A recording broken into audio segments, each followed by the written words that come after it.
Hello, folks. Episode 3 about experiences with Coach Hutch. This is the third in the episode of Campfire Tales and mostly true hunting and fishing stories. You see, the monitor is on behind me. Computer is humming over here behind me. Update that for the last week, my computer ate its third or fourth hard drive.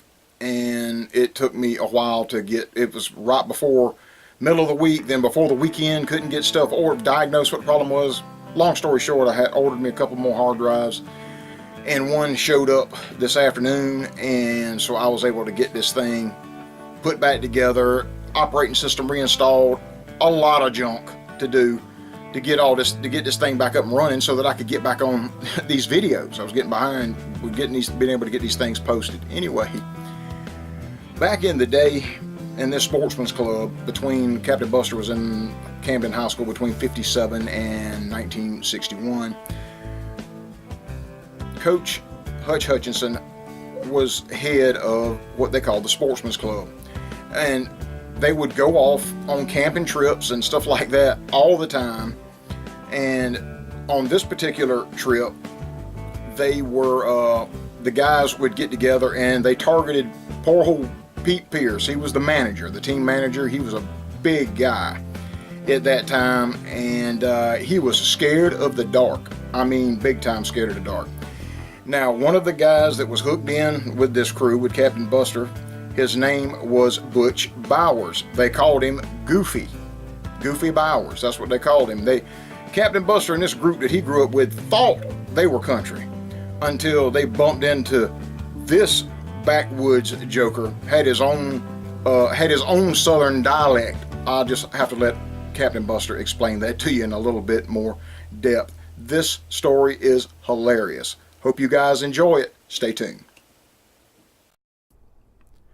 Detroit is putting out iron like the 1959 Cadillac Coupe de Ville, the 1959 Chevy El Camino, the 1960 C10 Chevrolet, and the 1960 Ford Galaxy. Blockbuster hits are playing like Ben-Hur, Walt Disney's Sleeping Beauty, The Last Train from Gun Hill, and who can forget The Mummy? And we have top 100 hits going on by Frankie Avalon, Johnny Horton. Oh, Big Girls Don't Cry with Frankie Valli and the Four Seasons, and who can forget the Teddy Bears? Now, let's get to part 3. All right, I know the Coach Hutch stories ain't over yet. Oh, there's a heap of them. We could go on for a while. I think this one is my favorite. We was at football camp. I think it was when I was a senior. I've been 60, 61. It was, I think it was, yeah, 60, 61. Yeah, I think that's when. Because you graduated 61, right? That's right. So that'd be 60, 61 school year. And we was at football camp at a place somewhere up in the sand hills. Now you talk, when I say sand hills, we would get raw where the pants would catch that sand and rub against our legs. Yeah. Oh, the LE field was like that back in the early 80s. I mean, it was bad. But anyway, I think the last time I went up there, I quit football 20 times, but never did really quit, you know. But I tell them, I'm quitting. I'm through. I had raw places all over me. I always come back the next day. I always come back the next day. But we had a manager named Peep Pearce, good friend of mine. He was born and raised about 3 or 4 miles right on the east side of it. Pete, he never got married, was a heck of a hunter. Yes, sir. And we lost him a while back now. Yeah, it's been a while. Old Pete died. But he was a little bit scared of the dark. and old Buddy Small, Butch Bowers, we called him Goofy Bowers. I don't think he didn't go to Camden. I think he went to Bethune High, Barron Cab or something where they didn't have didn't have a sports program, so they let him play with the next or the closest school. That's right, let him play with us.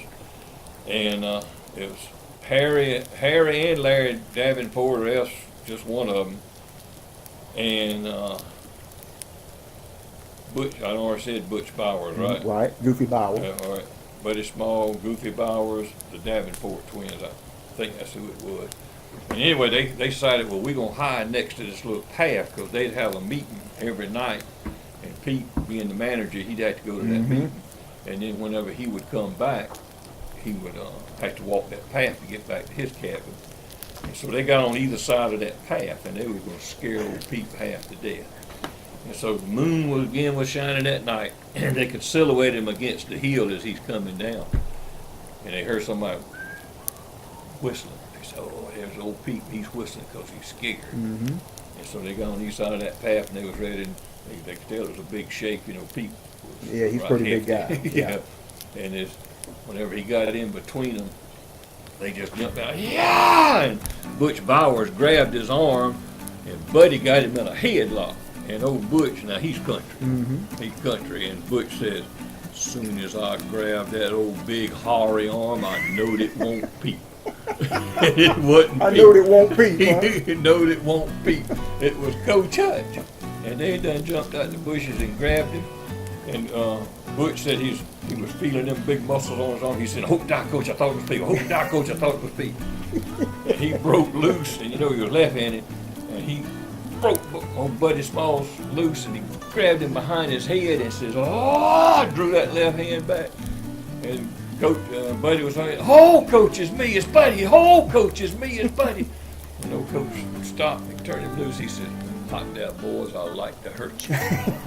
Oh, Davenport, they over there hiding in the bushes. They ain't said nothing, but they like they got themselves Like killed. they got killed. Oh, God.